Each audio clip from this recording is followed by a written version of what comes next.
bet you thought that I would lay down and die. Whoa, no. Demon fangs spitting in my cup all night long. Wheel your tongue at my throne of power. Oh, no. I never for a second thought that I was dead. Oh, no. I never for a second let you into my head. Oh, no. I'll take a bow and I'll show you how to survive. I bet you die, you were the love of my life. Whoa, no. I bet you thought that I would lay down and die. Whoa, no.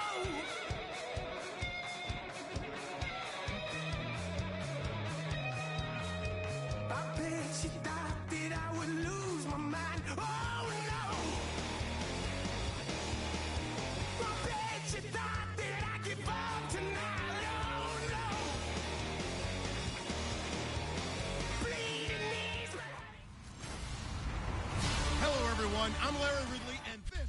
Okay, Larry, we are just south of historic Pioneer Square at CenturyLink Field in the beautiful city of Seattle, Washington. Tonight, we've got a good NFC matchup in store between the New Orleans Saints and the Seattle Seahawks. Stephen Hauschka now about set to get this one started. And off we go from Seattle. This is fielded a couple yards deep. And he'll wind up about 4 yards shy of where he would have been if he had taken a knee, as they'll start at the 21-yard line.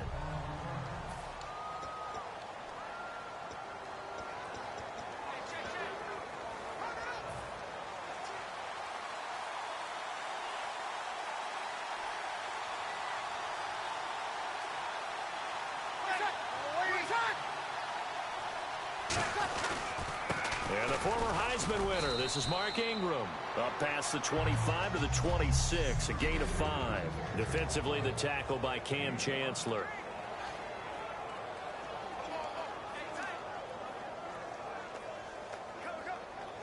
So we've got a 2nd and 5.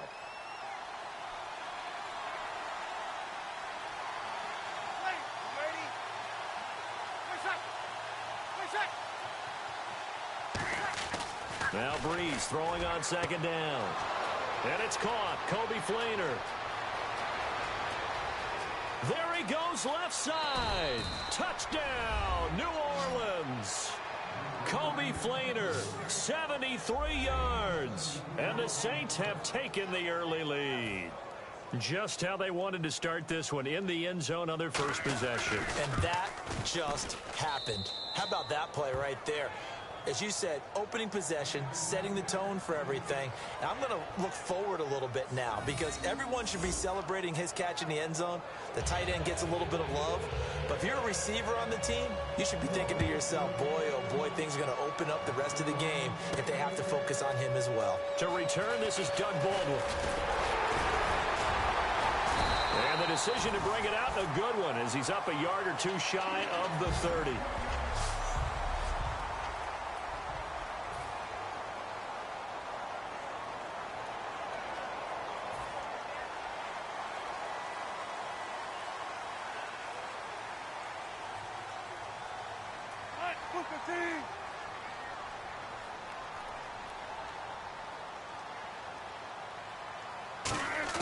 Well, throw on first down with Wilson. And his first pass is incomplete. He was looking for Thomas Rawls there. And that'll bring up 2nd down.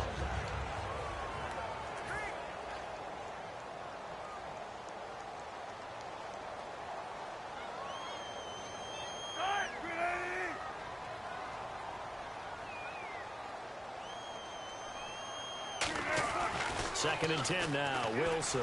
He's going to sling this deep downfield. And incomplete there. A nice hit. Jars the ball free and brings up 3rd down. And here now, New Orleans defensive unit. Stephon Anthony acclimated quite quickly to the NFL. As soon as he joined the team, he became their leading tackler. And it looks like we've got a dime set here defensively. 6 DBs in the game. Lockett, the man in motion. On third down, Wilson steps away to his left. Oh, you saw that one coming. It's intercepted. Thrown back across his body. Picked up by the safety, Jarris Byrd. And the return comes to a halt right at the 44-yard line. The Saints coming out now to take the field. And they'll just simply be looking to build off the confidence of the last time out where they scored a touchdown. And confidence is powerful, isn't it? When you scored once, you feel like you can go back out there and get it done again. Doesn't matter what the defense throws at them. They feel like they're in a groove right now, and they want to get out there and show it. Yeah, hoping to stay in that groove here this go-around. Charles, I know it's hard when live bullets are flying, but you cannot keep...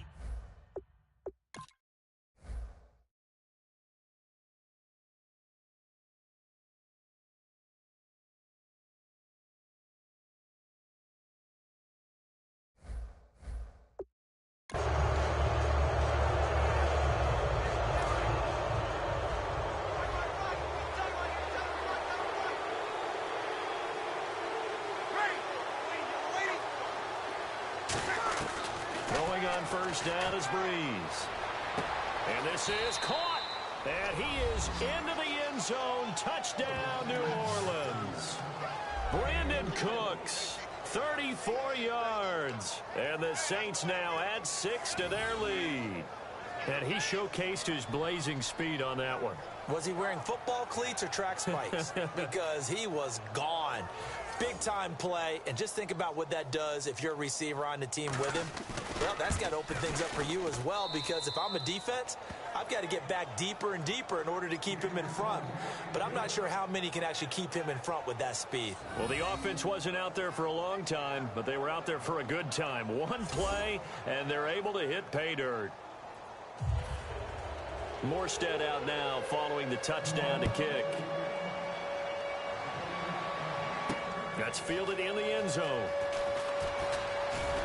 And he'll bring it a few past the 20 to the 23-yard line.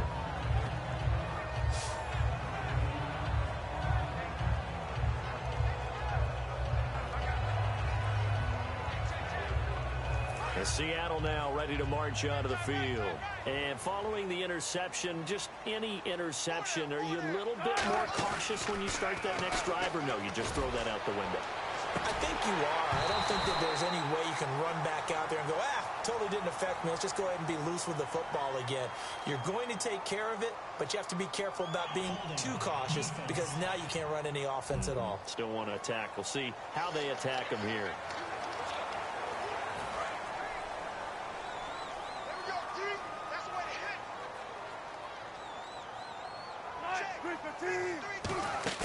They go play action here on first down.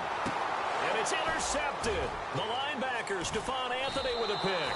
And the return will stop right around the 25. And the Seahawks defense.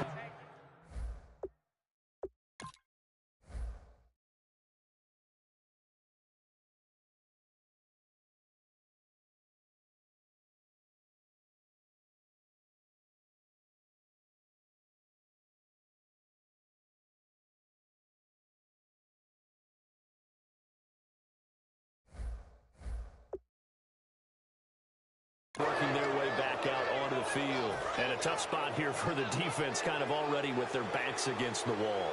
Just gave up a touchdown on their last possession. Now starting in tough field position. One thought in mind. At worst, give up a field goal. That's the goal for them right now.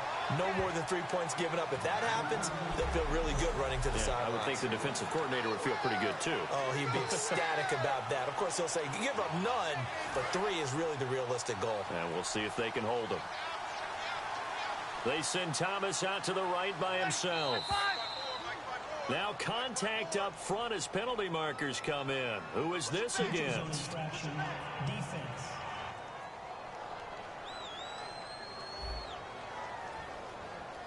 And just a simple, basic neutral zone infraction here, partner. Yeah, when you're ready to launch and go get the quarterback, sometimes you take off a bit too fast.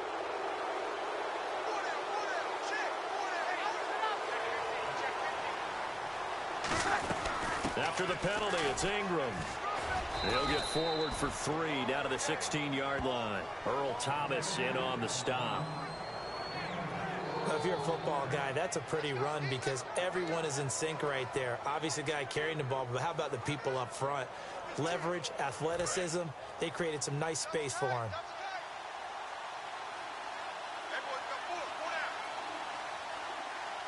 They come up with one back. That's Ingram. He'll get the football here. They only get 2 there, but on 3rd and 1, that's all they needed to keep the drive going. Everyone understood their role on that play. 3rd and 1, you know the defensive guys, they're trying to get down and get low and get leverage on the offensive lineman, but they didn't allow that to happen. They created a crease and allowed him to get through for a first down. So they pick up the first down after the run, and now they approach for the fresh set. They come out here in the eye. This is Ingram on 1st and 10. And power running here down to the 6-yard line.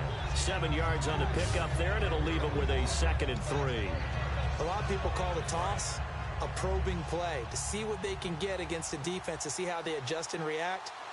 Their probing's working pretty well. That was a very nice run. On 2nd down, Ingram. And this play doesn't go anywhere. Backwards, losing yardage to the 11. So the myth has been shattered. Every cornerback in the league is not just a cover corner. Some of them will stick their nose in there and make plays exactly as we just saw there. A big loss suffered by the offense after that nice tackle. Now Breeze on 3rd down. And he's got him. It's caught in the end zone. Touchdown, New Orleans.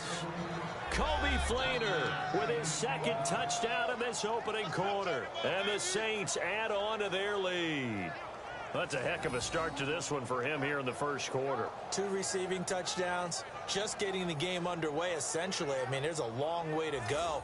If I'm on defense, I've got to figure out how to slow this guy down, because when one guy shreds your team, that's demoralizing. Make them spread it around at least. But right now, he's showing no signs of slowing down. Too quick to the trigger that time. Neutral zone infraction, and that'll cost him 5 yards. Now another shot here at the PAT. It's good, and before you know it, it's 21-0. A drive that time of 6 plays, and it all culminates in a Saints touchdown. Morstead out now following the touchdown to kick. This fielded a few yards into the end zone. And he's up past the 20 to the 22-yard line.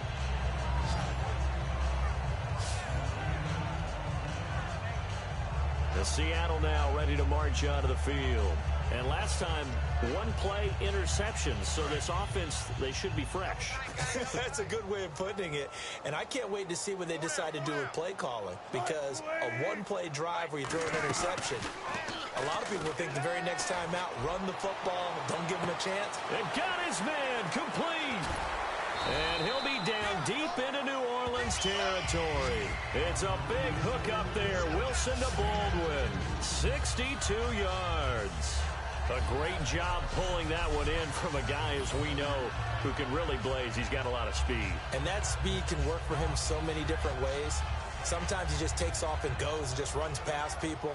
Sometimes you get people to back off so far that you can catch everything underneath. But still, at some point in the game, you probably have to make some contested catches, right? Sometimes you have to go up and beat a defender for the football. He has that in his arsenal as well. Showed it right there.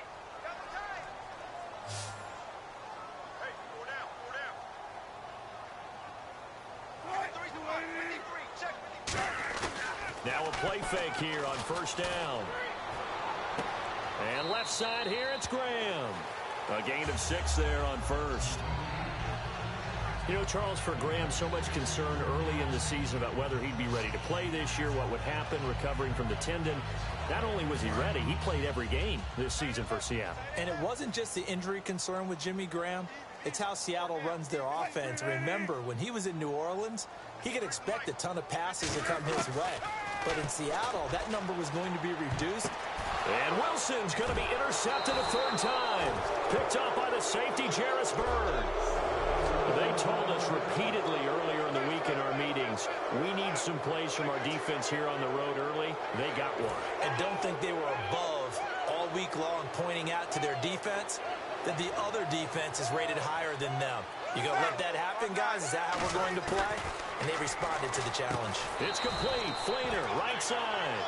5 yards on the catch there. Brings up second down. All right, I'm doing my rudimentary math here. That's his third catch here in the first quarter. I don't know if it's just game plan or he's just finding his way open. And maybe a little of both.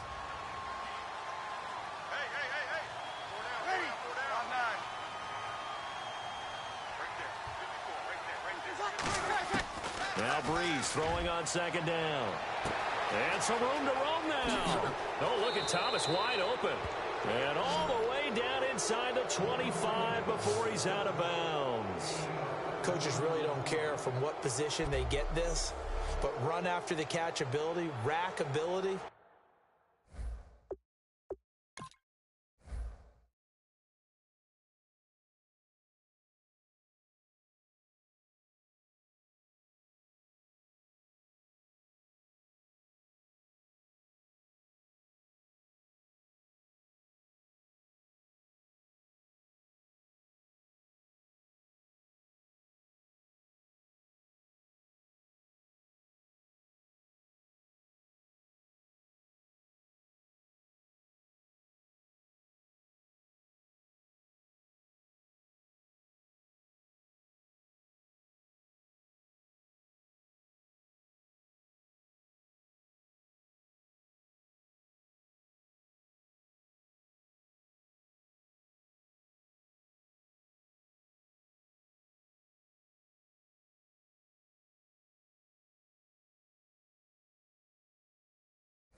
Is often the difference between winning and losing and changing field position.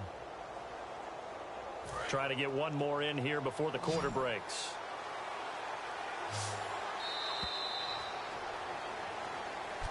With Charles Davis, I'm Brandon Gaudin. It's Saints football to begin quarter number 2, and they've got it here with a first down.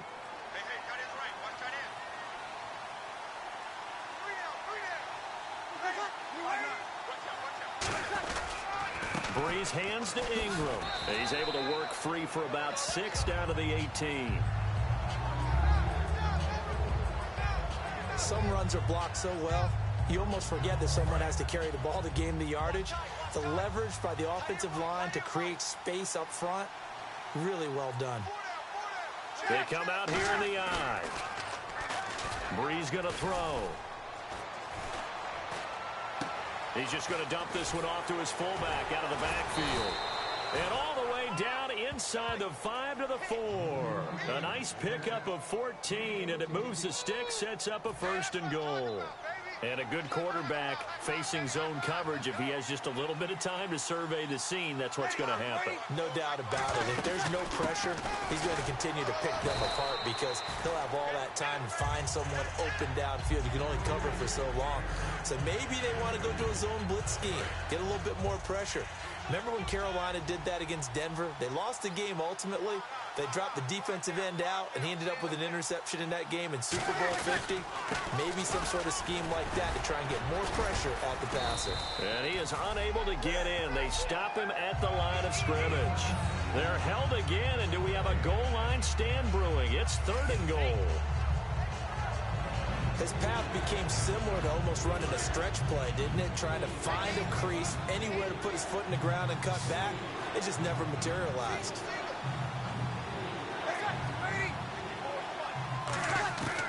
Breeze to throw on 3rd and 1. Got a man, it's Cooks. Touchdown, New Orleans. Brandon Cooks. 2 catches, 2 touchdowns here so far. And the Saints now add 6 to their lead. And a great example there of just getting the feet in a tough spot. It seems like every year these guys...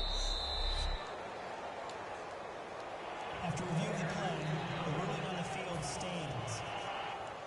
They had to go to the monitor, get an extra look. That's what the technology is for, and this touchdown will count. It's good, and they stretch their lead to 28-0 now. So this drive spans 7 plays, and it ends with a touchdown for New Orleans. Tyler Lockett now with a return. And it's a pretty good return here as he'll get it up to the 29-yard line. And Seattle now ready to march onto the field. And 3 interceptions in this game. And I would have to think, I wasn't a quarterback, but number 4 is kind of, you're like, oh, man, I can't throw 4. No, what's interesting is what do the coaches decide to do now? Having thrown 3, do you alter your offensive strategy? Do you take the ball out of his hands and maybe turn to the running game? Or do you have that supreme confidence that he's going to turn things around? We'll see what they do. Offense still needing 10 yards. Second down. Second and 10 now. Wilson. And for the 4th time tonight, it's an interception. Picked off by the safety, Jarris Byrd. And they take over. They'll set up shop at the 46-yard line. And that gives him now 3 interceptions in the game. Well, someone's locked into what they're trying to get done in the passing game. When was the last time we had someone get 3 in a contest? 2011, wasn't it? Kurt Coleman? Oh, yeah, that's then right. With the Eagles? That's right. Then with the Eagles, and I believe it's against Washington and Rex Grossman. That's correct. Drew Brees getting ready to go again on offense. He's got to be feeling pretty good, playing well. Team has the lead, so just looking to mount a drive here that ends in the end zone. And all quarterbacks will tell you, hey, we love a running game, helps us out. But at the end of the day, they want to rely on their arm. Throw the football, feel good about things, keep things moving in the right direction. Right now, that's exactly what we're seeing. And we'll see if that continues. He got 29 yards that time. And now with that completion, he's north of 200 yards here in the first half. And he's going to break our statistician, Marvin, isn't he? Because Marvin right now is just tallying it up. Hope his hand doesn't hurt too much doing this or keeps hitting the calculator. But my goodness, what a start he is off to. By the end of this game, he could have monster numbers. He just wants to continue to be accurate. It'll be a 2-yard gain, and it'll be second down. Completed pass play. Now let's see if they go back to the air or to the ground. Everyone's got to be able to catch the football. Doesn't matter what position you play, but if you're on offense, be aware a ball may come your way. Brees gives it up to Ingram.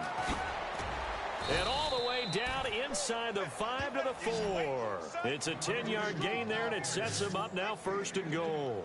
Absolutely love the run right there. This guy's known for his quickness, but also for his speed. And he's able to get to the second level almost before you blink if you give him any type of blocking. Always talk about slot receivers, and they're usually known as quicker than fast. In this case, we've got a guy who's quick and fast, and he used it to great advantage.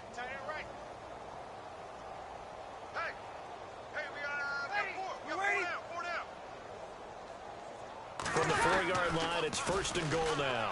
They'll run here with Ingram. And he takes it across and into the end zone. Touchdown, Saints. Mark Ingram taking it in from 4 yards out. And the Saints just continue to roll. And we know they won't get their names in the stat sheet, but the offensive line has to get all the credit for that touchdown run.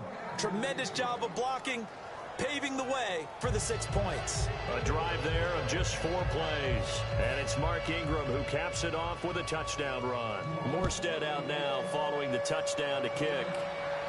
This will be fielded at the 6. And an alley to run. And he's going to score. It's a Seahawk touchdown. Tyler Lockett, 93 yards. And the Seahawks are able to strike for 6. And partner, that's exactly how you become a Pro Bowl return man. Doesn't matter whether it's a kickoff, a punt return. Tyler Lockett can take it to the house. What was it, he and Dwayne Harris of the Giants in 2016? Yeah, the only two, right? That return both a kickoff and a punt return, and we see more of his electricity there. Stephen Hauschka for the point after.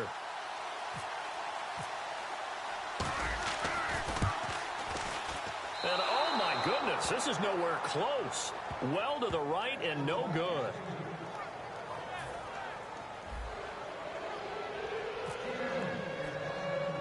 So now the other return teams out there as they'll try to duplicate what they just saw.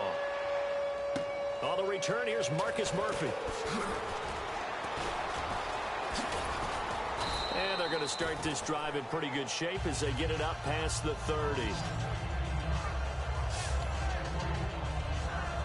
Drew Brees getting ready to go again on offense. They've got the lead. He's a big reason why. Looking sharp so far. And as we travel around the league, we see quarterbacks get it done in a variety of ways. But today's NFL does tell us one thing. If that guy doesn't play well, their team's not going to win. And right now he's got his team in the lead. And now they'll look to extend that lead. We remind you that coming up at halftime, Larry Ridley will have the highlights and analysis of this first half from our studios in Orlando. And I have a feeling those highlights will be pretty one-sided, too. I think you're right, partner. And seeing nowhere to throw, he chucks this one away from harm. Incomplete. Now it's third down. It's a tried-and-true formula, and I don't think it'll change for as long as we play football. If someone's trying to throw the ball and you can put pressure on them and make it tough, that's only going to help your defense. Yeah, he sensed being hurried. He got rid of it before taking the hit, but incomplete. From the gun on third down, Brees. Toward the sideline. Did he keep the feet in? Yes, he got them both down, says the side judge, and that's good enough for a first down. And with that completion, he's now north of 200 yards here in the first half. Boy, a tough start for the secondary defensively. It is, and it's got to put a dent in their confidence. And, you know, you always want to keep that up and feel like you can always bounce back after plays. But with the kind of numbers he's putting up here, it's starting to wear on them a little bit, I think. So they're looking at each other and trying to figure out what defense will work and how can they play better without getting beat deep for big passes. When we watch Drew Brees practice, the thing that always strikes us is after every throw he makes, he continues to go through his progressions. You know, so he gets that muscle memory. Okay, in a game, if I don't have this throw I just made, I might have this one, I might have that one. It's amazing. One of the reasons he's come out so hot today, he's already seen it happen.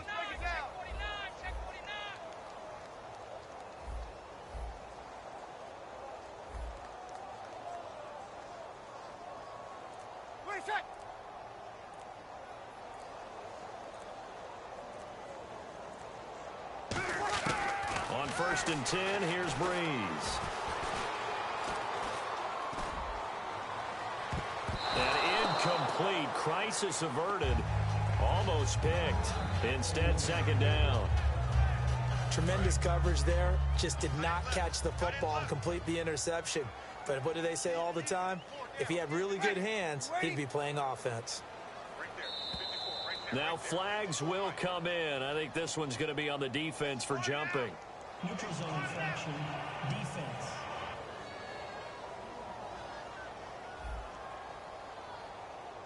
So a little jumpy there defensively. Ref caught him in the neutral zone. 5-yard penalty.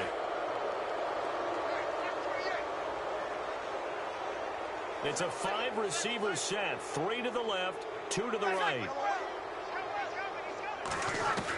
Again, it's Brees. He's going to float this one deep right side. And this is caught. Now whistles come in. We're going to get a timeout here by the offense. It's just their first, so they'll have 2 remaining here before we get to halftime.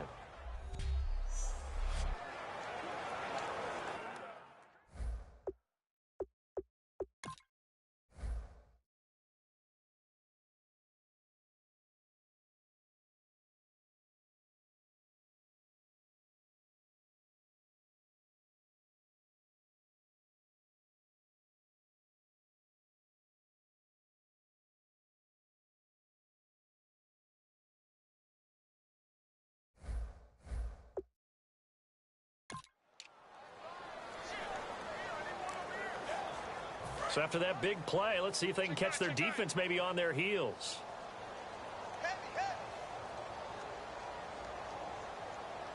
They come out with 1 back and 3 tight ends. They go, and no escaping this time as he'll go down. They got him for a sack. So the offense takes the timeout, and they are back out and ready to rock.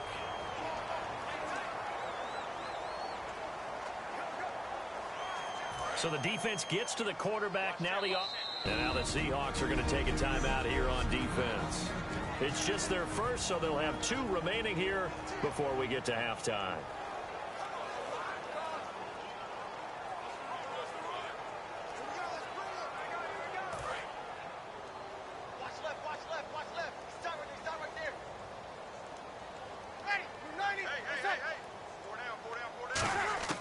On second down, here's Breeze.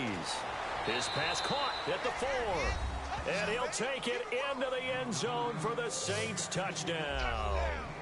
Kobe Flainer on his way to a monster game. 3 first-half touchdowns. And the Saints are pouring it on. I heard a coach talk about those late-in-the-half scores, especially ones that give your team a pretty decent cushion. He said those could be the ones that can finish off a squad if you let them. Yeah, they've got the cushion. This half has been theirs. So that drive goes 8 plays. And it all culminates in a Saints touchdown. Morstead out now following the touchdown to kick. Lockett the return. And he'll get across the 20 before he's brought down at about the 23-yard line. Seattle now ready to march out of the field. And what do you think goes on here in this situation if you got the...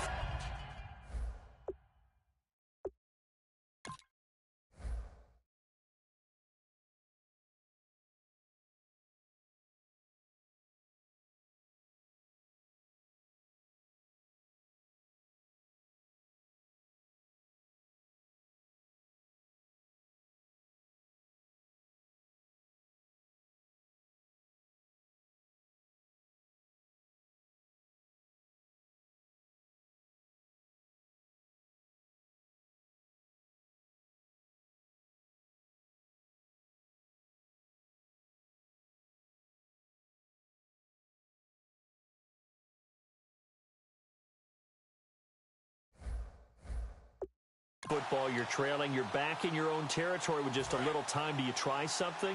You're thinking about jump-starting your team, right? You just mentioned it. They're down. They're trying to get back into the game. But you got to figure if something goes... And now here is another interception. Picked up by the safety, Jarris Byrd. And he's able to take this one back to the 36-yard line. And give him now 4 interceptions in this game. That's only the 3rd time this has been done since the year 2000. I think that tells you how much better teams have gotten at throwing the football. If you go all the way back to 1960, 12 times before that, there have been guys who've gotten 4 interceptions or more in a game. I mean, most recently, since 2000, Delta O'Neal and D'Angelo Hall. All the yards, completions, just another play that's a feather in the cap of the great career of Drew Brees. And wasn't he supposed to be too small to be an effective quarterback in the NFL? Yeah, how'd that work out? Yeah, well, his footwork, I think, really sets him apart. Remember, he was a junior tennis champion, beat Andy Roddick, the future U.S. Open champion, back when they were in the juniors. I think that footwork really helps him be the great quarterback he is now. I hope I don't sound too rah-rah on that one, but that's the exact right throw. Either your receiver gets it or no one gets it. Give him a lot of credit for being really precise with it. Got rid of it. No one got it.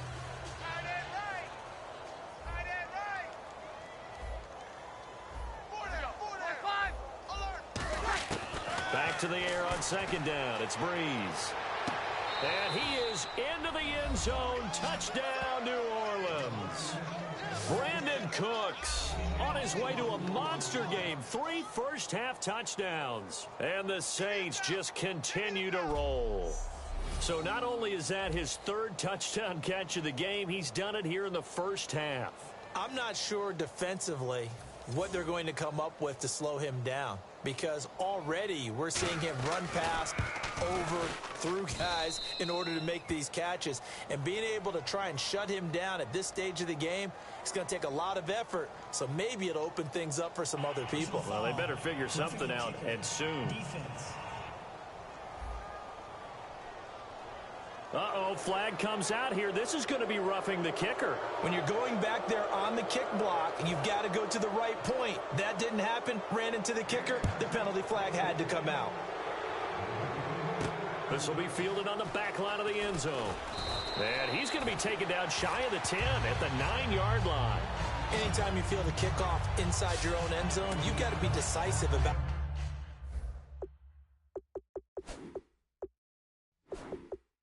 whether you're bringing it out or not. Sometimes that indecision can really cost you. That may have been what happened on that play.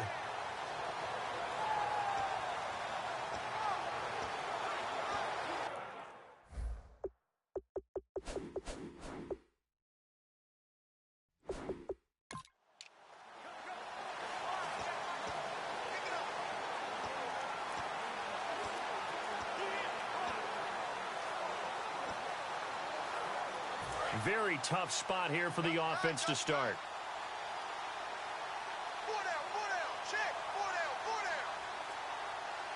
They come out here in the I. Trying to shake off the interception. He'll look to throw. This one complete to Cooper Helfet. That throw good for 4. It's second down. Obviously, this has not been a banner game throwing the football. So what you got to do, you got to kind of down focus, don't you think? Find the tight end, take some easier completions. The interception last drive. There he hits the reliable target.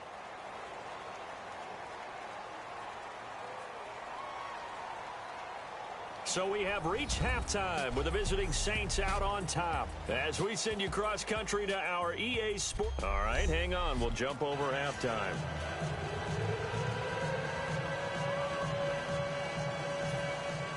Both teams appear ready for the fight ahead, and we resume action here in quarter number 3. Lockett the return. And he'll take this one near the 25, call it the 26-yard line. We get a look at the Saints defense as they file into position. They had a pretty solid first half. Not many adjustments, but I guess there's probably always some adjustments that can be made. Usually it's just tightened down on the things we've worked on all week in practice. Everyone thinks adjustments are bringing in something absolutely new. For the most part, it's tweaks or just emphasizing what you've worked on already. And that's what they're planning to do here in the second half. They won't be looking to reinvent the wheel. So pass interference on the defense. And Charles, this is a penalty we see all the time. The offenses know what they're doing. They know how to create great matchups. And defenders, if you're not there in time, they will throw the flag.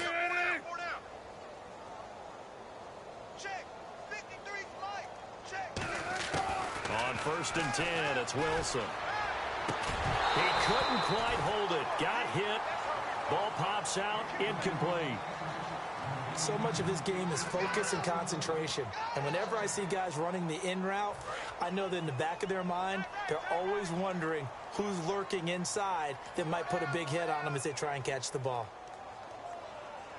On second down, Rawls. Oh, he pulls over him. So he got free of one tackle but couldn't do a whole lot else. Give him 5 on the carry there, and it'll set up a 3rd down. You know what really fires up offensive linemen? When the guy that is carrying the ball behind them can create his own space and break a tackle along the way.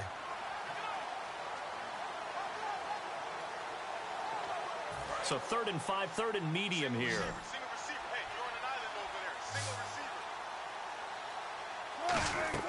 Here's Wilson to throw. Now they go screen. It's complete. And he'll be a little shy of the 25 here at the 26-yard line. It'll be a pickup of only a yard, and that'll bring up 4th down. They dialed up the screen pass on 3rd down, and for a second it looked like it was all going to come together, and they had a chance to pick up a 1st down, but the defense got there and finished it off. 4 down. They'll try and throw for it with Wilson. Drops it underneath for Rawls. And he gets this down to the 18. Good enough for a 1st down. Well, the field goal attempt was well in hand. They had that, but they decided to go for it anyway. Extreme confidence, it looks like. Yeah, but I bet the defense is going to remember this one, right? They kind of rubbed their nose in it.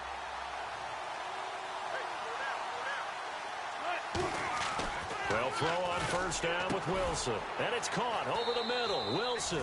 The completion good for 3, and it's 2nd down. Got to give credit where it's due. Really nice defense on that play. The pitch and catch was successful, but not any run after it. So they complete the pass, and now they face a 2nd down.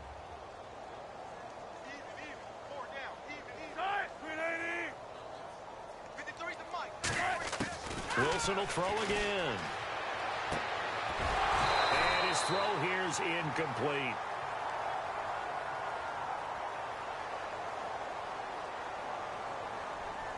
Holding. Offense. So oftentimes you see defensive holding. Here it's offensive holding for the flag.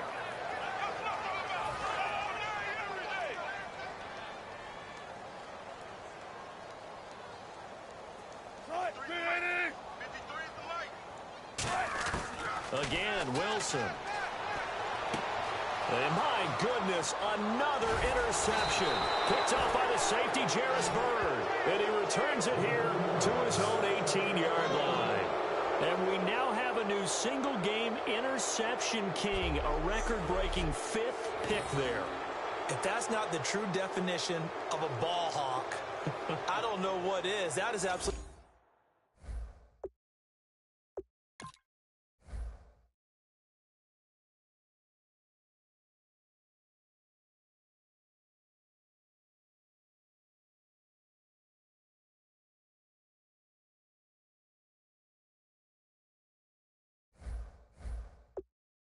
phenomenal. What comes to mind quickly, partner, is one of the more recent ones to get to 4. D'Angelo Hall, a terrific player in his own right, but in this case, 5.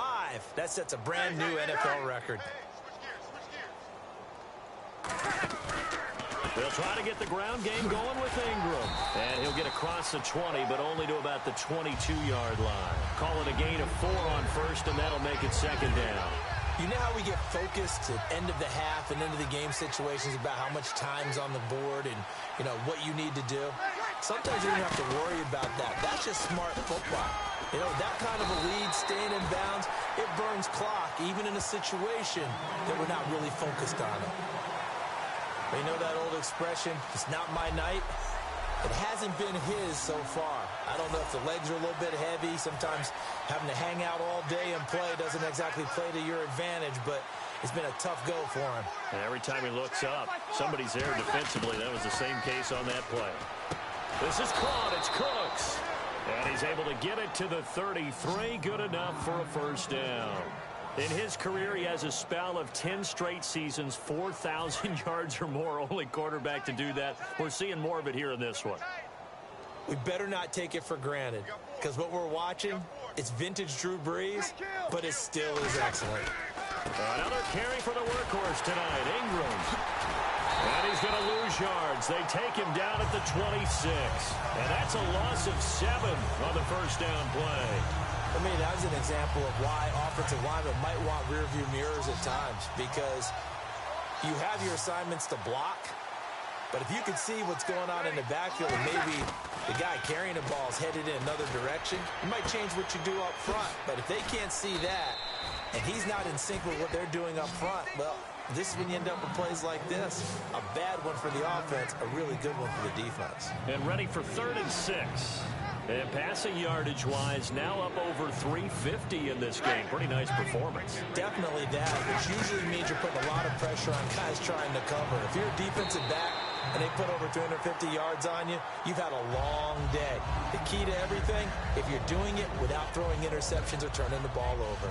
Well, 3rd down, he tried to stay in bounds, did all he could. He caught it, but was led a little bit too far. Yeah, and that's always difficult, isn't it? Because you know half of your body is trying to stay behind while the other half is reaching out, trying to catch the football. The top half worked. It was the bottom half that was in question. And he couldn't get it to check up. That kicks all the way into the end zone for a touchback.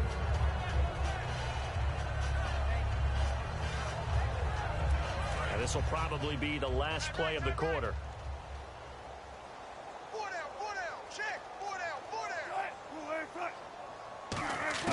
Trying to shake off the interception. He'll look to throw. He'll rifle this one deep right side. Back now in Seattle, Washington. And this is a blowout so far as we get set for the 4th quarter. A very one-sided affair. 10 yards still left on 2nd down.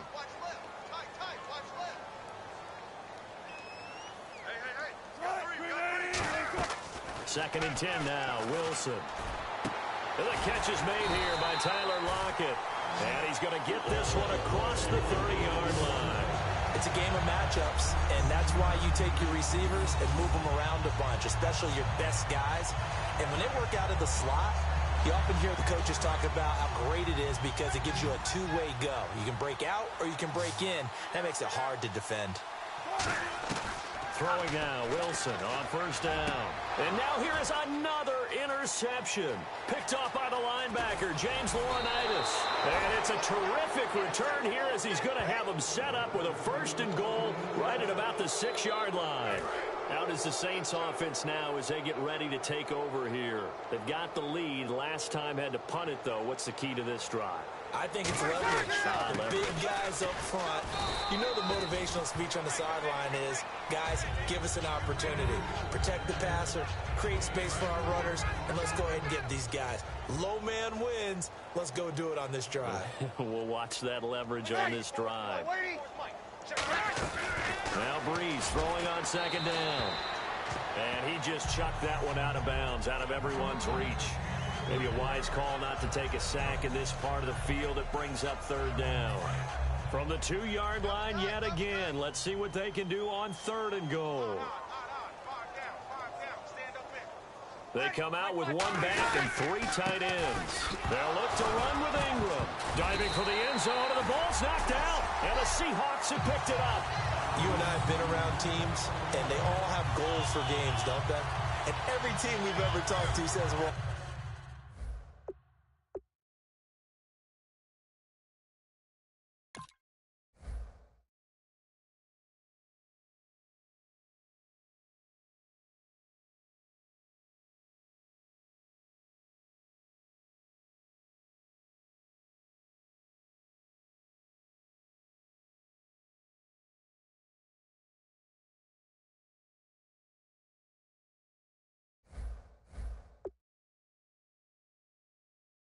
No turnover. don't turn the ball over. 0. And they were that close to getting it done. Won't cost them today, but they'll hate that when they're watching the game tape. The Seahawks offense now, they get ready to head back onto the field. And following the interception, we'll see what they can put together on this drive. I hear my old college coach right now. He always used to tell us before every game, the team making the fewest mistakes will win. What they're hoping is that last mistake is their only one of the game. Coaches, that's all they talk about, turnovers, right? Minimizing those and maximizing opportunities. Wilson a give to Rolls. And he'll get this only up to about the 3-yard line. Just a couple there on the second down run. Now they're staring at a 3rd and 8 situation. 3rd down and 8 now. Well, so many times we look at a short run and we praise the offense for trying to set the tempo and establish things, but the defensive guys, hey, they just won the battle there. It wasn't a big run given up. They don't always have to absorb the body blows. Sometimes they dish them out themselves. He was trying to get it to Jermaine Kearse. Now 4th down. As a general rule, receivers love the comeback route because it puts them right in the sight lines of the guy throwing the ball. But in this case, the defender saw it and were able to knock it away. And from their own end zone, it's a fake. In trouble, and the ball's out. It's in the end zone loose. And what else could go wrong at this point? This is going to be a defensive touchdown as they keep piling it on. We know this defense has some playmakers. We saw it right there. Well, really, we've seen it the whole game. Isn't it nice to see that on the opposite side of the ball? Respect, my man, respect. The defensive guys are outscoring their opposing offense. Yeah, they're outscoring him indeed with that score alone. The scoop and score, always an exciting play in football, and we witnessed it there, grabbing it off the ground and then rumbling it into the end zone for 6. This is fielded a couple yards deep. And he's able to get it across the 20, but not by much, as he's marked down at the 21-yard line. The Seattle now ready to march onto the field.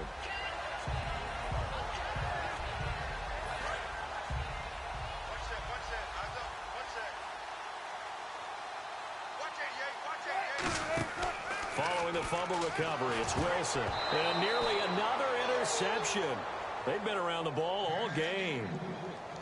While an incomplete pass certainly doesn't look like a good play, for the guy throwing it today, as many interceptions he's thrown, he's got to feel a sigh of relief that the ball actually hit the ground and didn't go in the other direction. Looking to jam the receivers at the line here. Press coverage look defensively. 2nd and 10. It's Wilson again. They set up the screen to Rawls. And he is going to lose yardage here. He lost 2 there, and it's 3rd down. Now that screen there on 2nd down certainly didn't develop how they had hoped. Is that one they should have even tried, or is that one the quarterback sticks in his pocket? I think the latter. I like what you said there, because trying it is one thing. We can second guess just about every call. But in this case, when you realize that it's broken down, just throw it at the feet of your intended receiver so that no one can pick it off, right? You don't have the ball tipped up in the air, and you come back and try and pick up the 1st down on 3rd down. That way you don't lose any yardage. One of the best routes, one of the favorite routes of any play caller, he just ran that one. Nice little angle route. That's supposed to be a catch, and usually it is, and the running back dropped it. Yeah, I mean, he's a running back, but he's got hands. He should have caught it. And now a low liner. I think he mishit it. And certainly not the greatest of kicks there. This one will be down inside their own 40-yard line.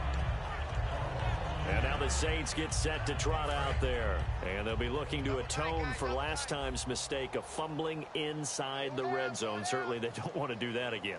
And so much emphasis placed on red zone offense. I mean, you have periods devoted in practice just for that, because everyone knows how vital it is to put points on the board when you've entered that part of the field. And to come away with nothing, that's difficult for a team to handle. And difficult, and now we'll see if they can make it less difficult on themselves on this drive. Time for a break. Back to finish it off on EA Sports after this. So it's Saints football as we get you reset. And let's see what they've come up with offensively after having time to talk it over. And a 20th carry now for Ingram. And he'll be taken down at the 34. It's a gain of about 3, but it's going to leave him with 3rd and still 7 yards to go. Partner, you know I love to point out when teams break tendency and do something a little bit different from the norm. But when you run the ball in the first play of the drive, that's not a tendency breaker at all. That's just trying to establish yourself as you move forward.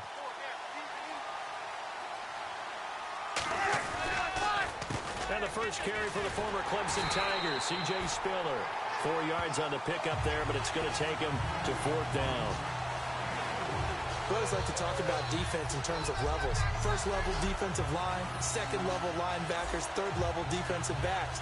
On that run, that was what we call a first level run, and it was stopped by a second level player. Now Kai Forbath to try the field goal for New Orleans.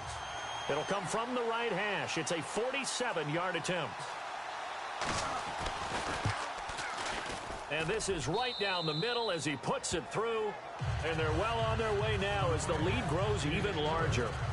So it's 3 more points, and that widens things out even further here in the 4th. Hey, in this league, you can never have too much. So if you're in range, grab the 3 whenever you can. This is fielded at the goal line. And he'll get it up past the 20 to the 22-yard line. The Seahawks offense now, they get ready to come back onto the field. They've lost this one. Their offense has struggled.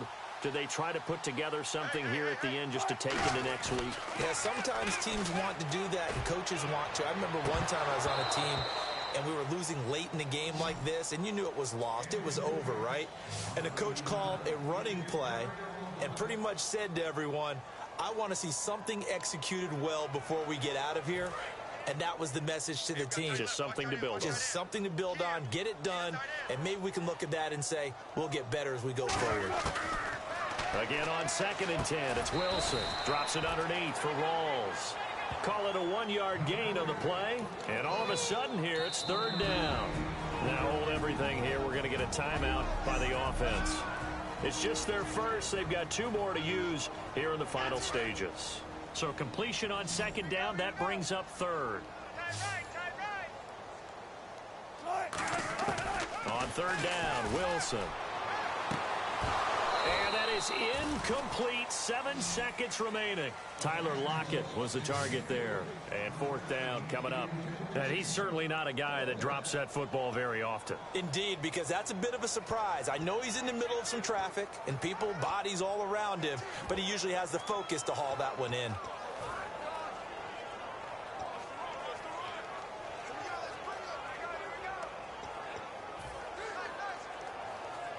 And they're indeed going to go for it here on 4th down.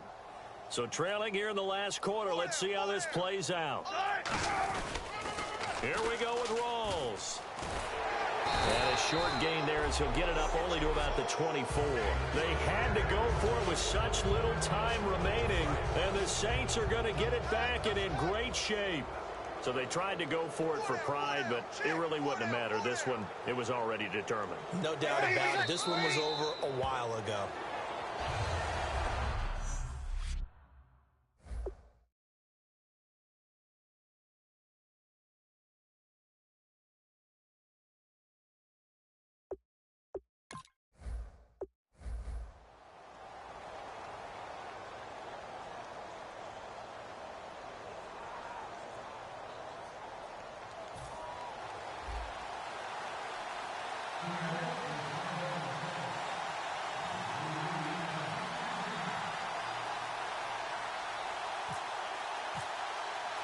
Steven Hauschka now about set to get this one started. And off we go from Seattle. Fielded about a yard deep. And he'll take it back to about the 19-yard line.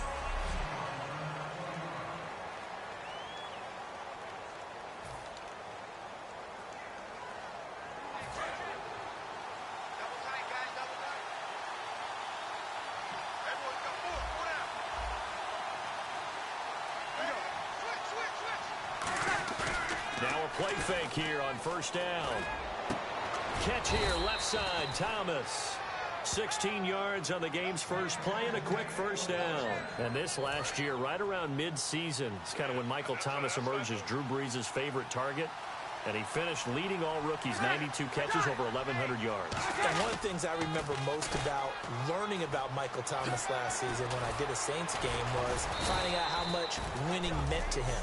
Multiple teammates talked about after a loss how upset he was, how much he put into practice getting ready for the next week, and how much he was looking at other guys and wondering, do you care as much as I do?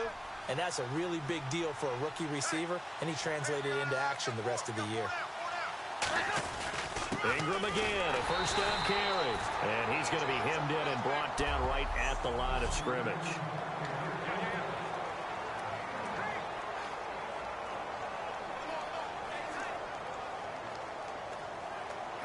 Second down, 9 yards to go.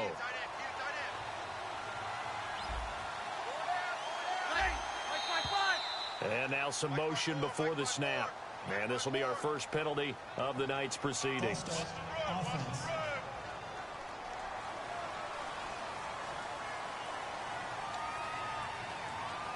And a long way to go for the offense here on second down.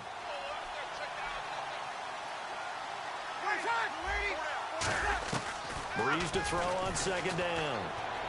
It's complete. Flainer, right side. They'll give him 8 on the play, and that's going to bring up a third down. And there's another completion to the tight end. And let's face it, it is hard to overthrow a 6'6" target. It is indeed. Quarterbacks like their speed guys. They like that huge 6'6" target that they've got in him. They really do, and it reminds me of what one great tight end told me once. He told his quarterback, just make sure you throw it up there, you know, kind of like put up in the top shelf where the kids can't get it. Partner, it's a lot of fun watching the NFL now, isn't it? Because when the big fella runs routes, it used to be when we were kids, he'd run about 3 different routes, and that was it. Now he can run anything and catch the balls we just saw there. Breeze now on first down. He rifles one that's intercepted. They find some open field here. Down the numbers. There he goes. And he will take this one home. It's a touchdown. And the defense could not have written a much better script than that first drive, pick 6. The offense never got a chance to really get oiled up there, did they? But the defense, they certainly got in gear. What a big-time play and a great way for them to start. And now the offense, they've got to turn things around and figure this out because your backs are on the ground real quickly. Yeah, usually when you're starting the game, getting the ball, 0-0 is the only score you're worried about. Now the second time you get it, you're already down a touchdown.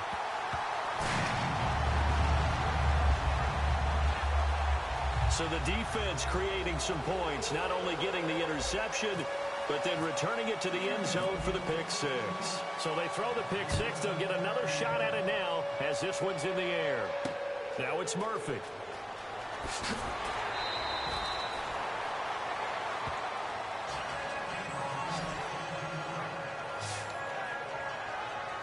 Now the Saints, they trot their offense out here. And last time, decent field position through the pick six. Obviously costly. But they can't afford to just bunker in now. All right, good field position means go ahead and attack on offense. Try and press the advantage a little bit. They just have to be better with the football on this possession. So that didn't bother you too much last time? No, because it's exactly what you're supposed to do. You can't have good field position, not try to take advantage of it. Sometimes the defense makes a good play, too.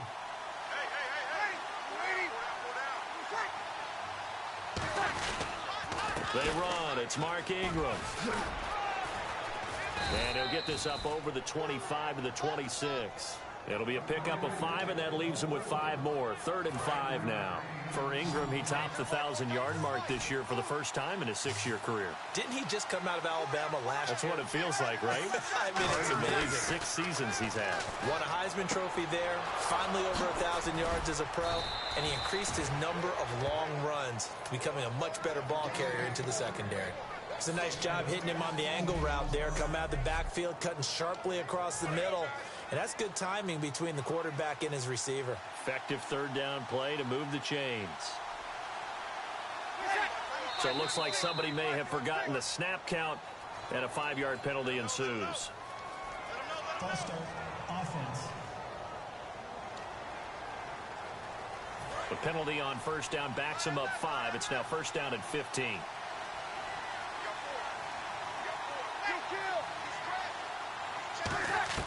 Shotgun now for Breeze. It's caught left side by Cooks. And he'll get it out a couple yards shy of midfield at the 48. When the hitch route is run really well, that jab step off the line of scrimmage by the receiver, which is designed to back up the defender and give him a little bit of space, all you want there, get that space, catch the football, and then make a move and pick up extra yardage. And that's exactly what he got done there. And that's complete to Cooks. And he'll be brought down at the 45-yard line. Call it a gain of 7, and it gets him a new set of downs. They'll come out in the pistol. Now flags will come in. And I think this is against the Saints up front. False start, offense.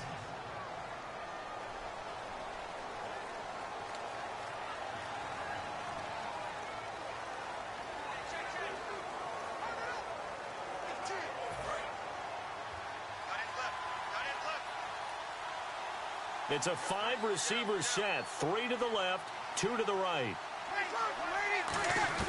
From midfield, here's Breeze.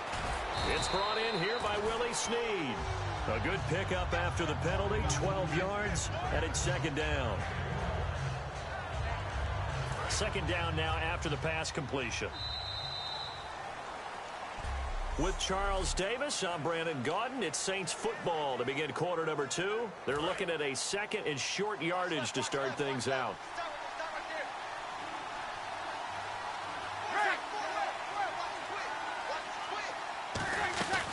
They'll run it now out of the gun.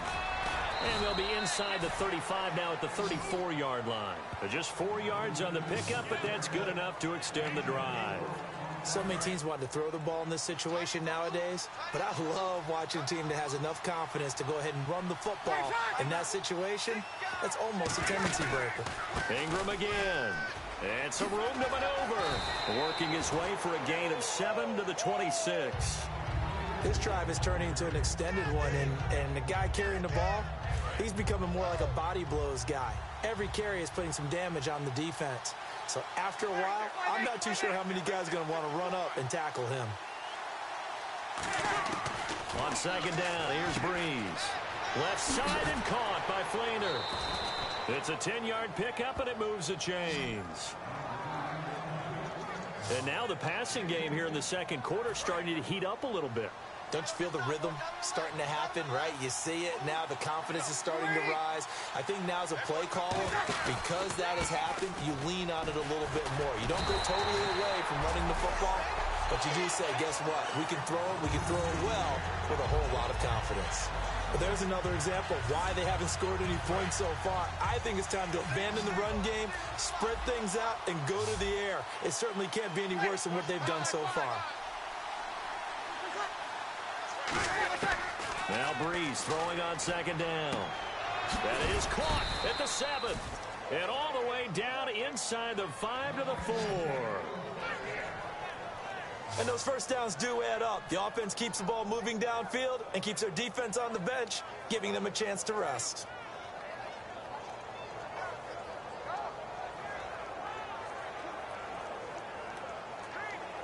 And now for the offense, this is play number 11 here on this drive.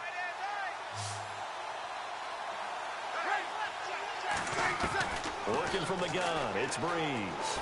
He's got time in the pocket, and he just throws this one away. Smart decision here this close to the end zone, and it brings up second down.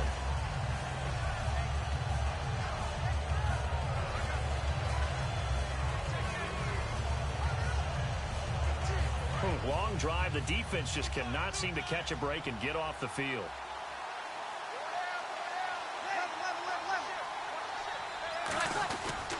Back to the running game. It's Ingram. Able to get a couple here, but won't get across the plane as they stop him right around the 1. So now things get interesting on 3rd and goal from the 1. This almost becomes a Darwinian call, doesn't it? Almost survival of the fittest here. I know we can go all cliche. I'll go ahead and do it. Who wants it more here? Who has a better leverage at the line of scrimmage? Let's go and see what happens. And he'll go backwards, losing yardage to the 5. Time to step aside. Back to CenturyLink Field after this.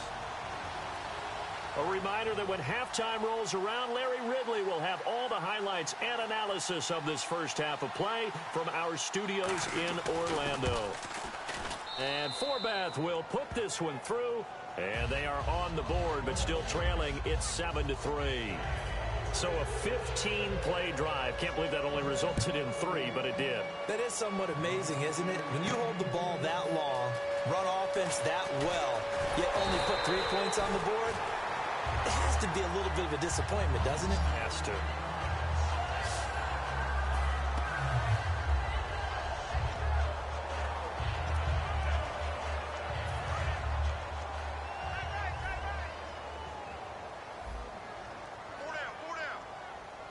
Rawls, the lone man in the backfield. On 1st and 10, it's Wilson. And he pops free. The collision there jarred the ball loose and brings up second down. Well, you mind if we go off topic for a second? No, let's go. I like to do that randomly. AFC playoff contenders for this year that didn't make it last season. Who do you have that might get in? Well, I think Cincinnati's got to be considered there. Maybe they'd have an offseason that's calm, and they go into this season and try and get back to the playoffs where they've been perennials. How about Denver? Yeah. Remember last year, they didn't have the quarterback to start. Trevor Siemian played pretty well overall, but maybe they can get solidified there and ride that strong defense right back into the playoffs. I'm going to give you a little bit off the pace. Indianapolis cannot afford to squander. And he fires one that's intercepted. Picked off by Keenan Lewis. And he will take this one home. It's a touchdown. 3rd down, passing down. They throw the extra defensive back in there for a nickel package, and it worked out. And it's not anything that you would think is just great strategy. It's just that when you have 5 defensive backs on the field and an obvious passing down, it's a lot tougher to complete a pass. And on that play, they completed it just to the wrong team, and it cost them 6 points. And it's through, and that makes the lead 10-7. A heck of a play there defensively, getting the interception, navigating his way into the end zone for the touchdown. This is taken at the 3. And he'll take it back to about the 19-yard line. The Saints defense, we watch them get set to go.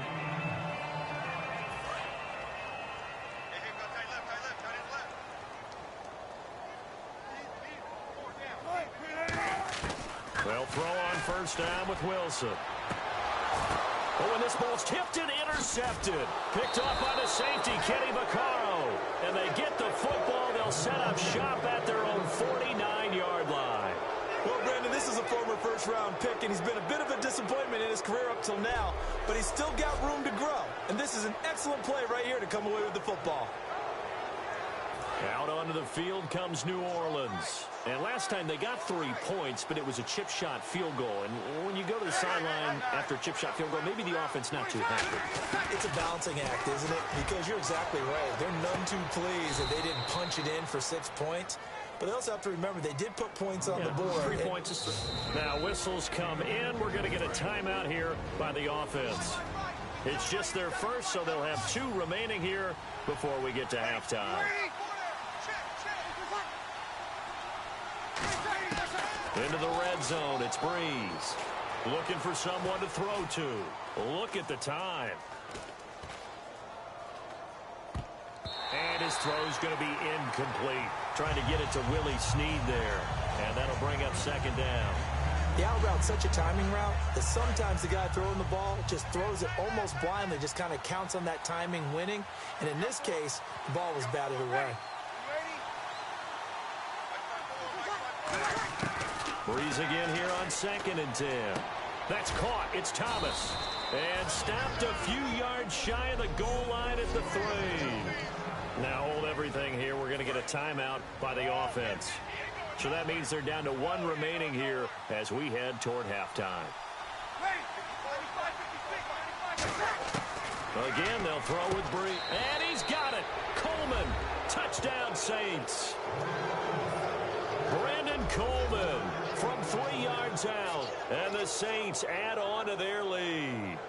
And that'll give them a 2-score lead here, but I'm looking ahead. They just want to hold it for the final moments here in the second quarter. They don't want to give up anything on the other side. No, not at all, because if they don't, it almost had the feel of an imposing their will score. And right now, they want to make sure they keep that and carry it into the second half. Defense.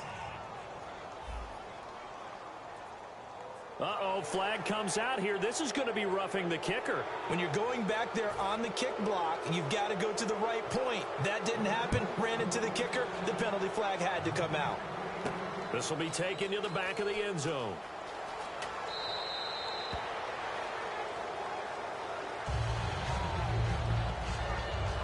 Heading back out there now, the Saints defense.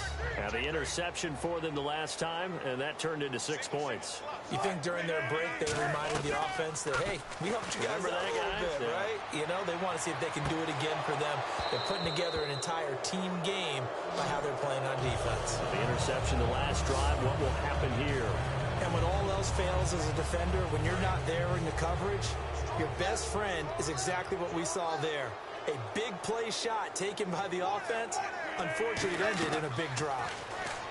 Here's Wilson. They set up the screen to Rawls. Nothing on the screen that time. Now it's 3rd down. So many screen passes are the result of excellent acting by everyone. But sometimes the guy who's getting the ball tips the play off. You know, the running back, because he's eager to get the pass. And sometimes he doesn't act very well about whether he's going to block or leak out or whatever. And I think that they saw that. That's why they were able to get to him on it. 18 yards there and a 1st down. And they line up now for what will likely be the last play of the 1st half.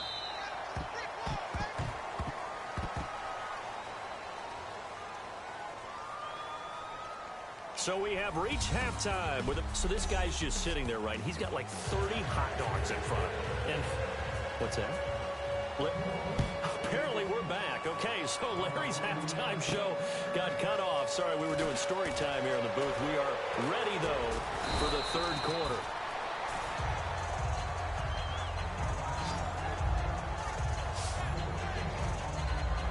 And the Seahawks get ready to trot out on the field. They have the ball here for the inaugural drive of the second half. Pretty big deficit, though. We'll see what adjustments were made in that locker room. And I never wanted to make something more important than it actually is, right? I don't want to create more hype than what is there. But this is I'm doing it, though. This is a really important drive. And we often talk about teams scripting. And the Saints pressure gets him. Brought down for a sack. Nick Fairley. He's the one that got to him. He takes him down for a loss of 9. Well, the beauty of screen passes is they take a little time to develop, and they can often hit big. But sometimes they take too long to develop, and sometimes under pressure, and they got to him again. Nick Fairley in there to get him for his 2nd sack of the night. Well, it's apparent that these guys are getting after it right from the opening kickoff. They roll right downfield and score on their first possession. And here on defense, back-to-back sacks. Someone is ready to play. Now it's Wilson. And Wilson's going to be intercepted a third time. And he will take this one home. It's a touchdown. So a pick six there out of the nickel package. They went with 5 DBs. Almost becoming the base package in the NFL is the nickel. Hard to throw against. That was demonstrated one more time. A pick six going the other way. Now Forbath for the extra point. And that'll make this a 3-score game as the lead moves to 17. So they'll get another shot on offense following that pick six. And now the kick is away. This one fielded at the 5. And not a bad return here. He gets it out to the 25-yard line. As Seattle now ready to march onto the field.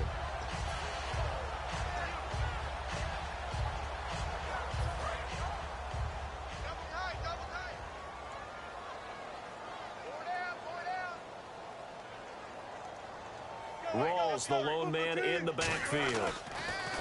Now Wilson. And he's got his tight end. This is Luke Wilson. A good pickup there. 8 yards on the first down completion. Seeing that play and understanding just how tough it is to cover tight ends, especially the ones running around the NFL nowadays, makes me glad I didn't make it in that league. I would have had a really difficult time. But now you get to sit up here with me. Yeah, and that's fun, isn't it? And what a really nice gain right there on first down for them. And no escaping this time as he'll go down. They got him for a sack. Nick Fairley in there to drop him for his second sack now here tonight. And we say it all the time, have to be able to get rid of the ball sooner than that. You have to help your offensive line out. They're going to protect you as best they can. And if you're getting 3 to 5 seconds to throw the ball, they're doing a really nice job. But when you hold it and give up a sack, you're really almost discrediting their work. And incomplete. The contact made the ball roam free and brings up 4th down. As tight ends go, he might not provide the super flashy plays very often, but he's pretty reliable. Usually an excellent target and normally catches what's thrown to him, but he didn't on that play. Here's John Ryan now. And surprisingly, this is the first punt of the game for either team.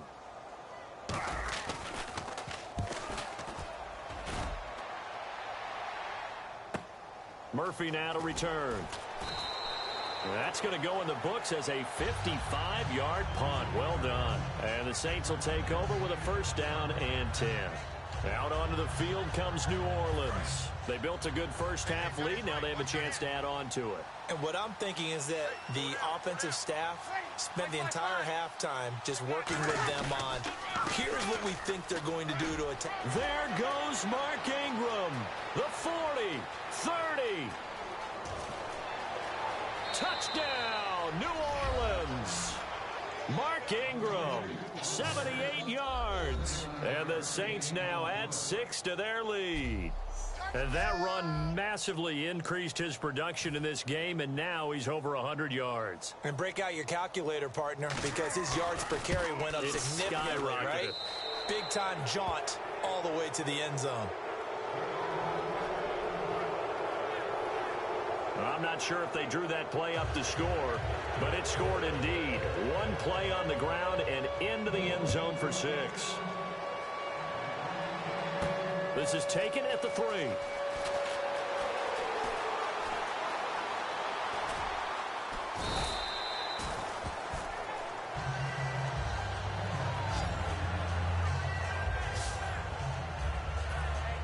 Here come the Seahawks now, set to take over on offense. And they're coming off a 3-and-out, my friend. I think they've got to look at that play sheet and go to a spot that they haven't gone before.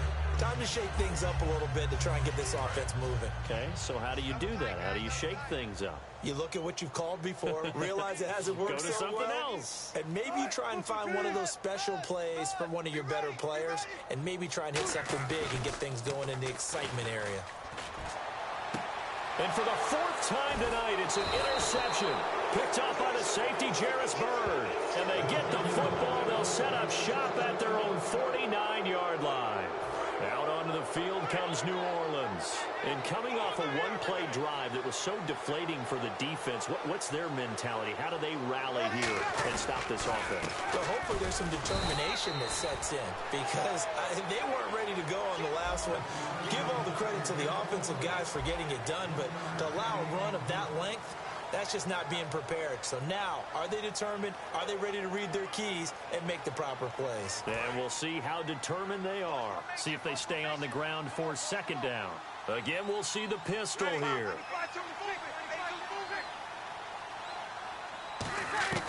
From midfield, here's Breeze. Surveying the field. To the sideline, and oh, a nice catch there. Made sure the feet were inbounds, and they were. I do have to admit, I like it when it all comes together. When the top part, catching the football, right, whether you're catching it with your hands or cradling it, comes together with the legs, in this case the feet, doing a little toe tap to stay in bounds and complete the catch. And a great job by our crew on the camera shot. Love when you see the grass or on the field turf, those rubber pellets flying up. Great catch. We know it's not an easy job to go out and catch passes when people are trying to tackle you and knock the ball away. But the bottom line is, that's a pass he's got to have and a pass he should have caught.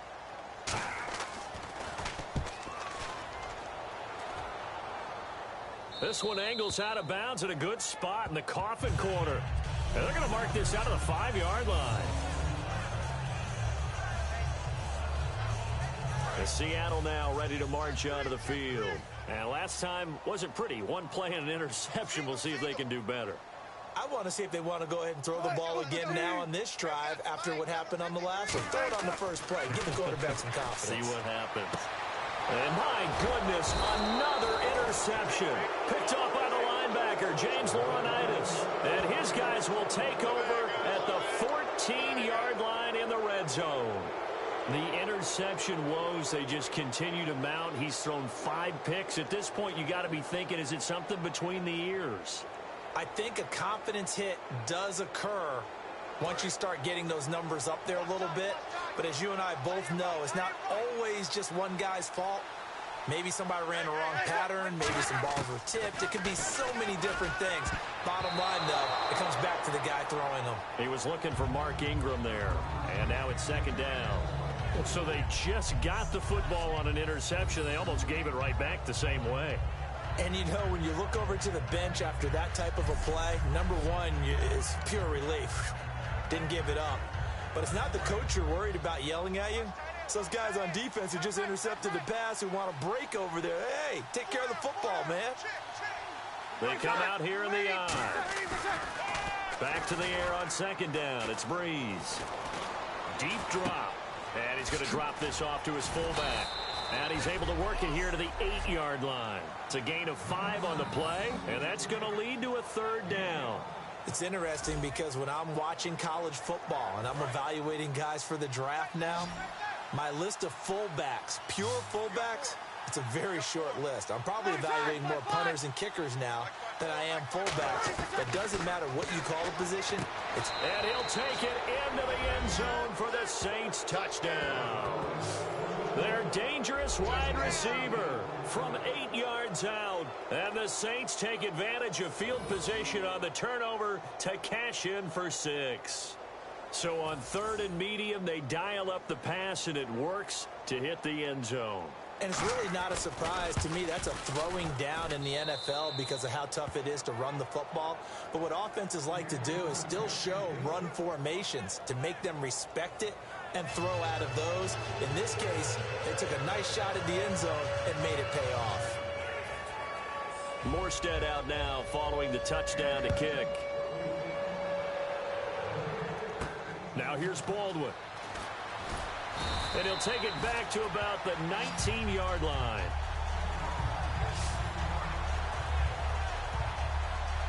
And out now come the Seahawks.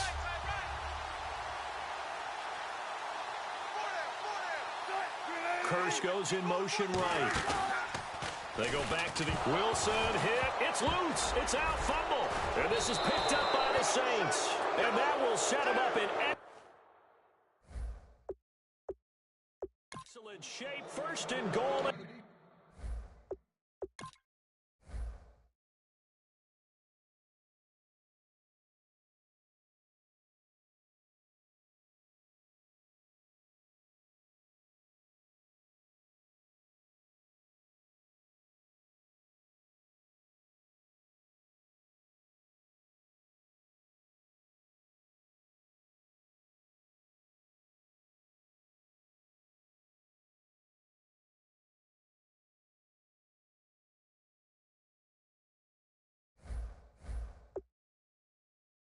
The 9-yard line.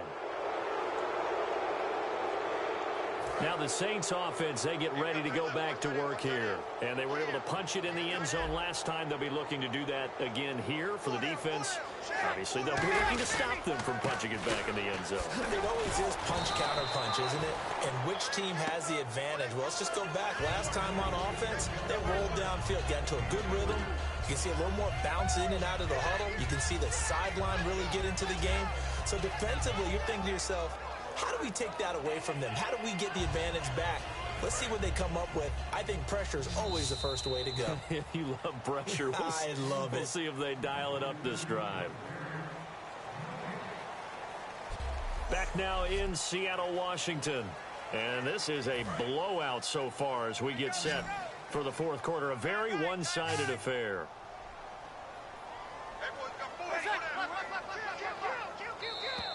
And now whistles and a flag, and I think we got a jump here.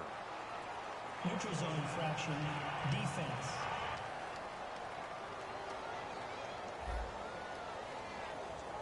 So you heard the word. This is a neutral zone infraction. Yeah, the defender wanted to try and get back after he had jumped, unable to do so.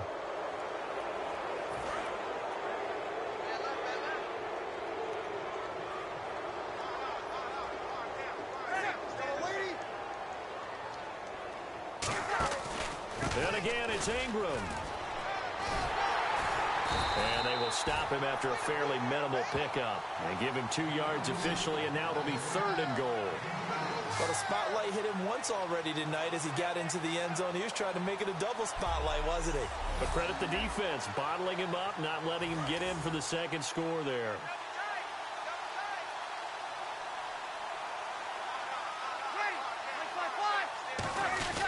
They'll try and run. Ingram diving for the end zone, and the ball's knocked out. And I think the offense got it back. Yes, they did. At the 2-yard line is where they'll have it.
Wow, that ball gets knocked free, but a teammate comes along and scoops it up.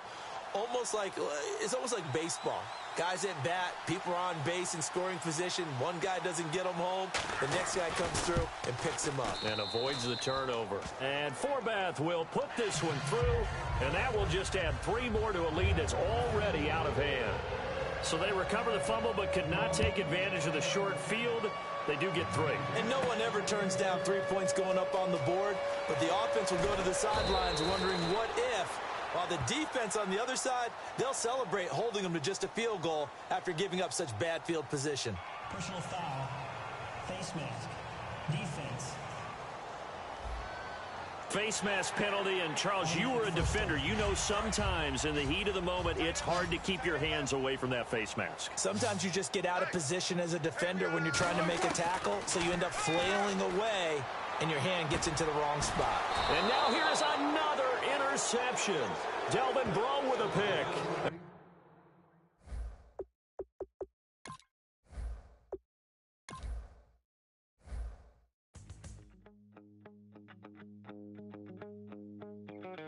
My second body cost a lot.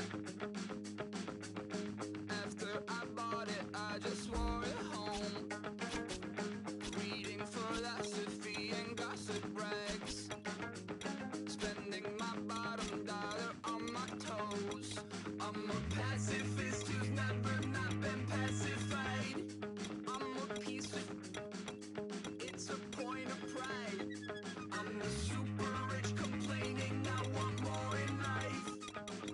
Cry, baby, cry, oh, cry, baby, cry, oh. I don't really care what's down in the winner's circle. Make room for a man from the middle with you. I don't even know how I got to the finish, but don't care, don't make no difference to me. I don't understand what you're saying, only kinda listen. Make room for a man on a mission with you. I don't even know how I got to the finish, but don't care, don't make no difference. I lost the weight and then I start to tumble. My mind betrayed me many years ago. I walked alone to keep from slipping under. Got lost as soon as I stepped out the door.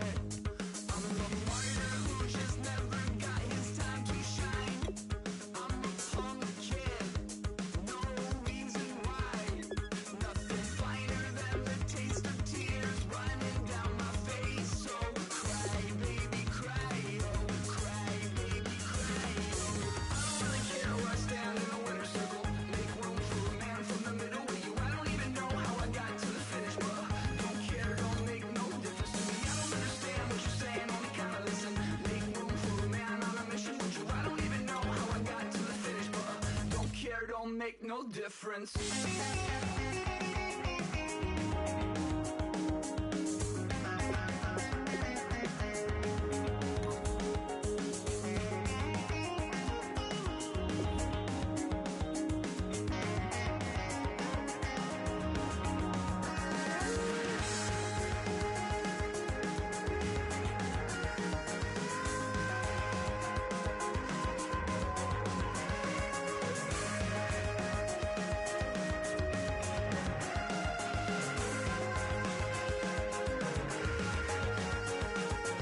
Set off in search of satisfaction, rattling my replacement heart of gold. I'm coming back to join the cast of Carmen. I never sung a single song before. I don't really care what's down in the winner's circle. Make room for a man from the middle with you. I don't even know how I got to the finish, but don't care, don't make no difference to me. I don't understand what you're saying, only kinda listen. Make room for a man on a mission with you. I don't even know how I got to the finish, but don't care, don't make no difference.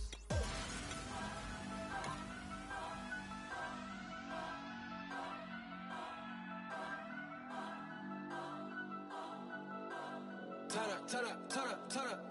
I'm breaking in. I'm at the pearly gates, but they won't let it in. I told the devil, I said, I ain't trying to sin. I ain't trying to sin. Pray to the Lord that he let me in.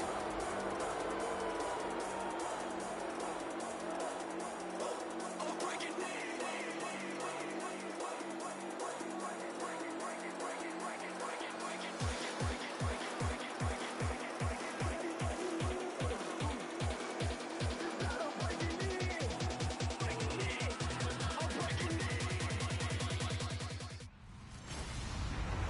Hello, everybody.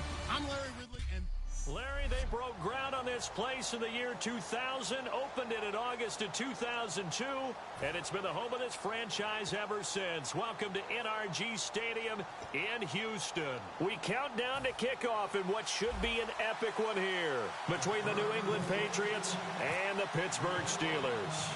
We begin the next half-century of Super Bowls to a strobe of flashes. Super Bowl 51 from Houston is underway. And they're able to return this one all the way up to the 45. And bringing the Patriots out, Tom Brady. And Tom, now the second youngest and second oldest quarterback to win a Super Bowl after winning it this past season. Going to turn 40 on August 3rd. How much does he have left in the tank? I would say that the tank seems like it's darn near full. And I can't believe I'm actually saying that, because no one is supposed to be playing at that type of a level at that age in the NFL, yet Tom Brady's doing it. And it's absolutely phenomenal to watch.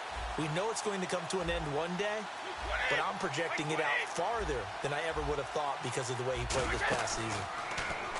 They go play action here on first down. Thrown across his body, and it's intercepted. Picked off by Mike Mitchell. And the return this time will go out to the 42-yard line.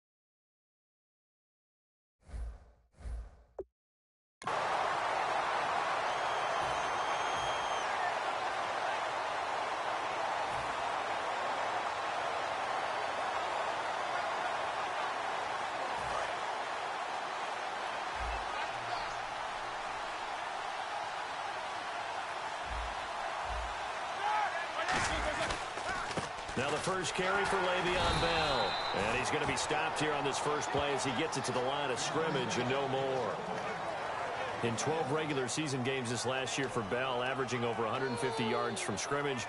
First two games in the playoffs were great, but, you know, getting injured in the final game probably leaves a bad taste in his mouth. Leaves a bad taste. Gives him fuel for the next season, though, because, remember, for the last few years, he hasn't been able to play a full season for various reasons. Now, going into next year, imagine those numbers over a 16-game season and heading into the playoffs. Le'Veon Bell can set new records. Time running out here on the play clock. And big problems getting the play out, obviously. This will be a delay. Delay of game, offense.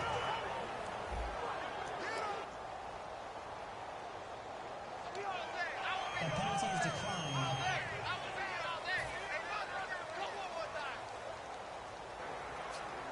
Shut down, shut down.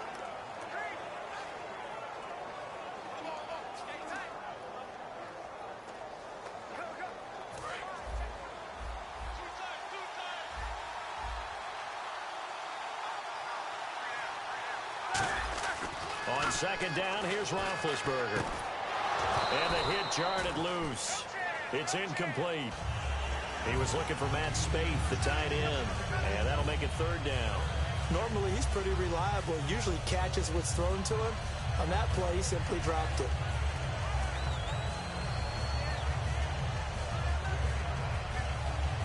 If they want a first, they need to get the football to the 32 here on third down. On third down, Roethlisberger. He gets it to Brown, complete. And he'll get this one down near the 20-yard line. A good grab there by the former Central Michigan man, Antonio Brown. And he ate up some real estate on the catch, too, didn't he? I think the most impressive part of it, though, if there's a chance for him to get the football, even though he was covered well, he somehow finds a way to get it. So after that big gain, let's see what else the offense has up its sleeve.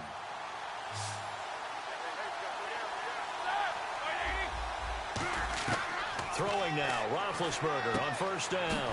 Out left here, it's complete to Wheaton. The completion good for 3, and it's second down.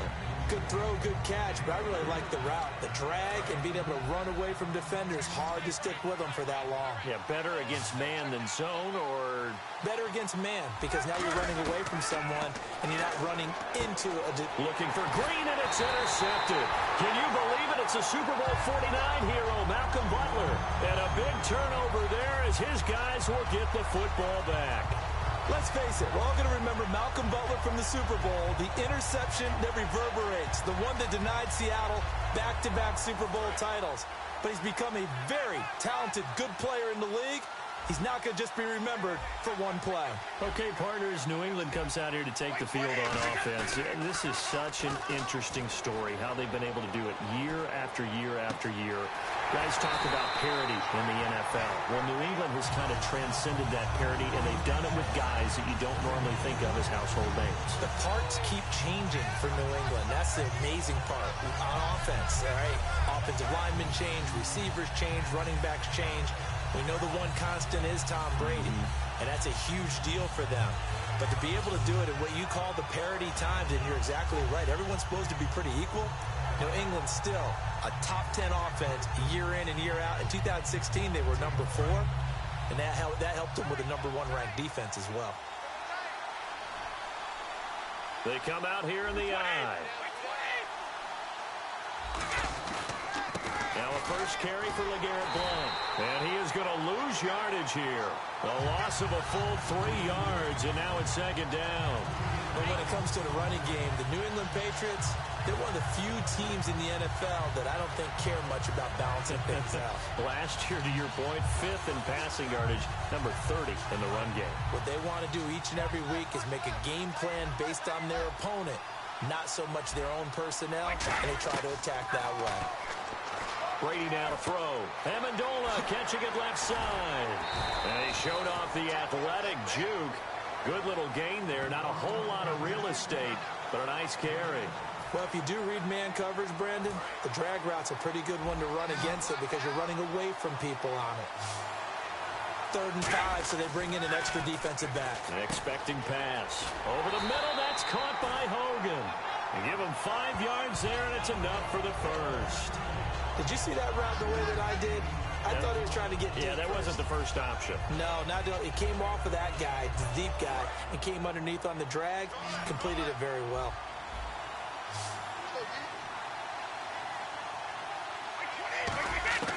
On first down, Brady. Going underneath to Blount. They'll get a couple yards on that one, and it'll make it a second down.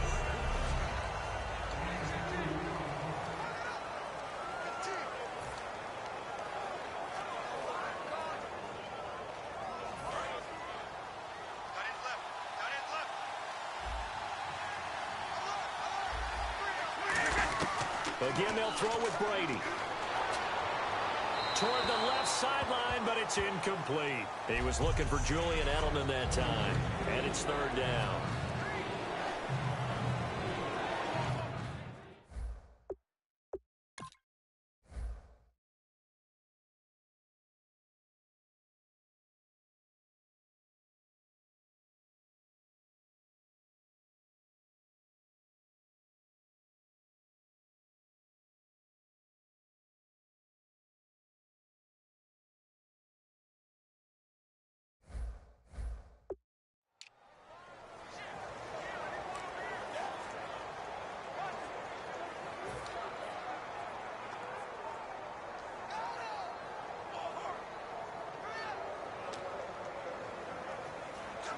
And the offense looking to pick up the first down after the second down incompletion.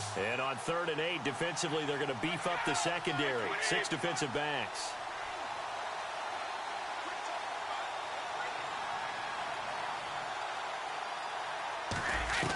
Throwing is Brady on 3rd down.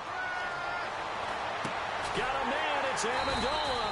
And he's taken down at the 43, but not before picking up the first.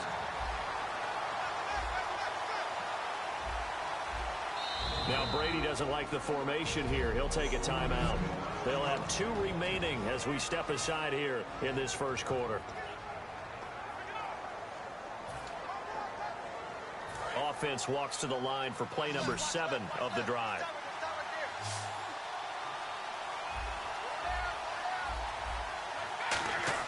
Throwing on first down is Brady. On the crossing route, that's caught. Julian Edelman. Give him 9 there on the first down completion. Last year for Edelman, just below 100 receptions, 98, over 1,100 yards, 3 touchdowns. And, you know, this is a guy that gets a lot of pub for being that perfect receiver for Tom Brady and the New England Patriots. What's his role going forward? I think his role going forward is to be a bona fide #1 receiver in the NFL, meaning he's not just a Tom Brady receiver. He's that guy for anyone. And he spent so much time proving himself as he got into the league, just what you were talking about. Can I have a role here with New England? Now it's not just proving himself. It's continuing to develop in his craft. And I think he's going to just keep getting better and better. He never gave up on himself in his dreams, and he doesn't give up on any single play. Now a whistle, and I think a penalty here for a delay. No, they're going to say timeout. They did get the timeout in time. And that's their second charge timeout here in this first quarter. They're down to 1 remaining. Now here's a sneak, maybe looking to run a little time. 2 yards on the pickup there, but it's enough to give them a new set of downs.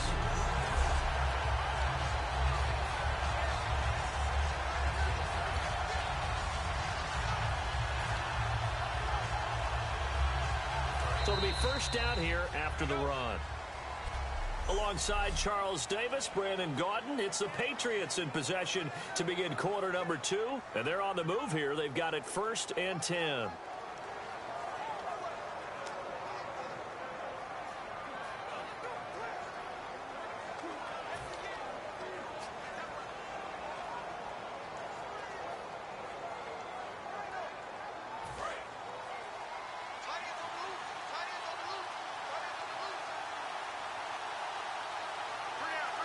They'll come up with split backs in the backfield.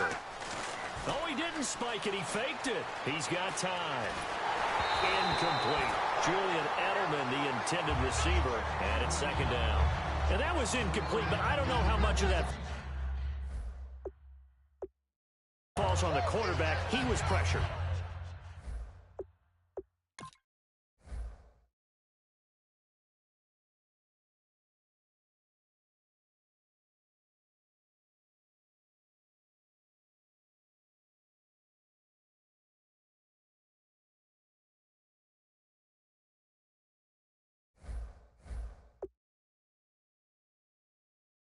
Brandon, the rush showed up so fast, the quarterback had no chance to get the ball downfield. And this seemingly endless drive continues.